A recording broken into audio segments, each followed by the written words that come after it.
చిత్ర పరిశ్రమలో ఎంతోమంది సినీ దిగ్గజ నటులు అకాల మరణం చెందుతూనే ఉన్నారు.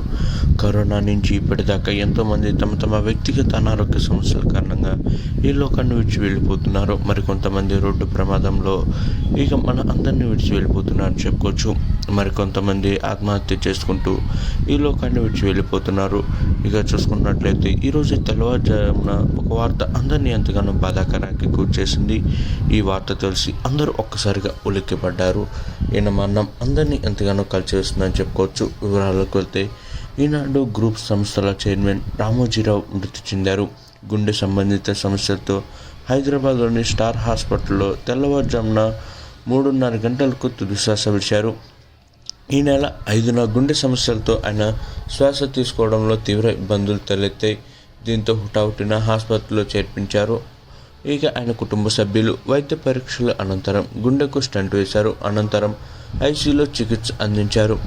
పరిస్థితి విషమంగా ఉండటంతో చికిత్స పొందుతూ ఈరోజు తెల్లవారుజామున మృతి చెందారు. ఆయన పార్థివ దేహాన్ని రామోజీ ఫిలిం సిటీకి తరలించారు. ఇప్పటికే ఎంతోమంది ఆయనకు సోషల్ మీడియా వేదిక ద్వారా సంతాపాన్ని తెలియజేస్తున్నారు. 1936 నవంబర్ 16న ఏపీలోని కృష్ణా జిల్లా పెద్దపారపూడులో రామోజీరావు ఇక జన్మించారు. 1974 ఆగస్టు 10న విశాఖ తీరంలో ఈనాడు దినపత్రికను ప్రారంభించారు. ఏది ఏమైనా ఈయన మరణం అందరినీ ఎంతగానో కలిచివేసింది. రామోజీ ఫిలిం సిటీ ఇక చూసుకుంటున్నట్లయితే ప్రపంచంలోనే అతిపెద్ద ఫిలిం సిటీగా పేరుగాంచింది.